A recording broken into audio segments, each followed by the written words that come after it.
Let me read to you a passage from the 17th chapter of St. Luke's Gospel, verses 7 to 10. It's the Gospel for Tuesday of the 32nd week in Ordinary Time, Year 2. St. Luke writes, Jesus said to his disciples, "Suppose one of you has a servant ploughing or looking after the sheep. Will he say to the servant when he comes in from the field, 'Come along now and sit down to eat'?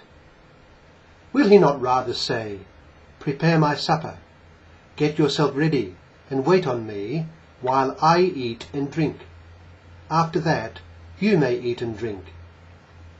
Will he thank the servant because he did what he was told to do? So you also, when you have done everything you were told to do, should say, 'We are unworthy servants. We have only done our duty.'"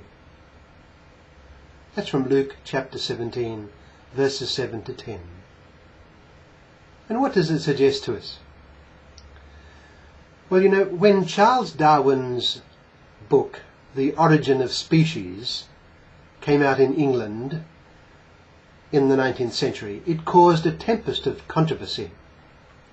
Many religious people were entirely unprepared for it and regarded it as directly undermining fundamental Christian dogmas.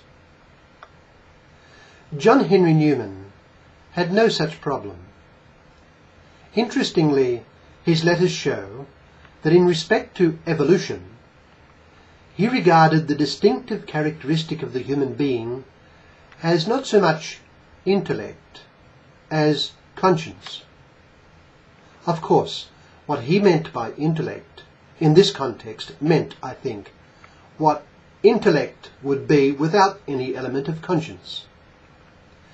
It would not be intellect as in the human being, but, well, we could say a higher form of awareness and calculation than that which obtains in the animals of our experience.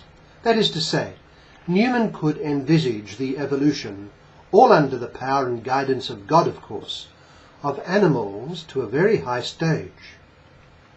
He could envisage animals evolving by the hand of God to the point of possessing a higher and more acute instinct, awareness and calculation than that exhibited by any that we know. And in this scenario, once such an animal could have been brought to the point where a further touch of divine power and love would have endowed it with an immortal and human soul, that would have made it a human being. The most notable element it would then exhibit, in Newman's idea, would be a human conscience, a moral sense, a sense not only of the very existence and nature of things, but of what was right and wrong, of what should be done and what should be avoided. Well, that's just one theory. It's mere conjecture. But certainly Newman allowed for the hypothesis of what we might call a theistic evolution. And in allowing for this, he considered as the paramount characteristic in the human being the sense of duty, the moral sense, the conscience. This view is, of course, very much open to question. But I myself tend to think that in practical terms, the most important capacity we possess is indeed our moral sense. It is this which more than anything we must develop and act upon. It is more important that we have a developed conscience than that we have a well-developed intellect. I mention the centrality of the sense of duty as an introduction to our gospel passage today. Our Lord is reminding his hearers that the truly important thing in life is that we do our duty. If we do our duty, we will be rewarded, but we ought not be especially proud of ourselves for having done our duty, nor ought we expect to be highly commended for it. After all, it is simply our duty. Let us listen to our Lord's words once again that I read earlier.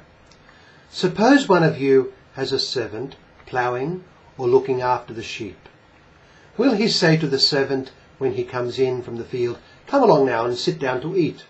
Will he not rather say, "Prepare my supper, get yourself ready and wait on me while I eat and drink. After that you may eat and drink"?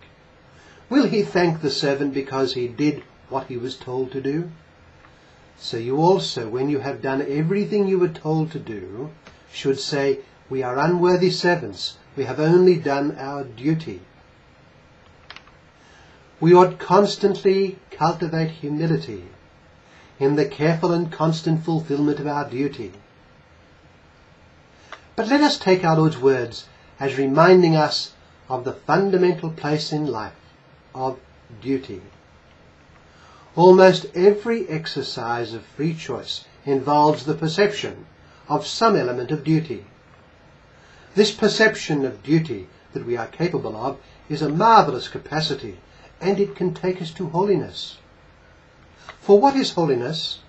Well, some 90 years ago, the reigning Pope of the time was Pope Benedict XV. And one of the reasons why the present Pope chose the name Benedict, making him Benedict XVI, was because of his regard for Pope Benedict XV, who was Pope during World War I. Now, Pope Benedict XV defined holiness. He said, "It is the constant fulfillment of our duties in life." He put the entire emphasis of holiness on the fulfillment of duty done in obedience to and love for God.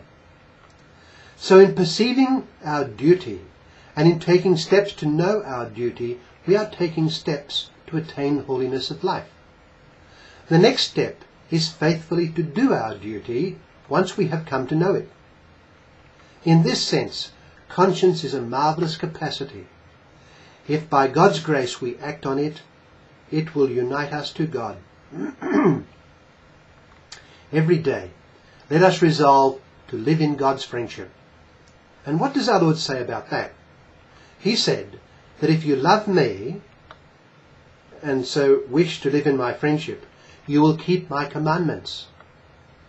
Christ is God incarnate, and our duty is above all to do his will, for his will is the will of God. On another occasion, our Lord looked around at his disciples and said, "Here are my mother and brothers. Anyone who does the will of my Father in heaven, he is my mother and sister and brother." Let us then resolve to live according to our duty, done for love of God and neighbour. Duty is the fuel, and it is the manifestation of true love.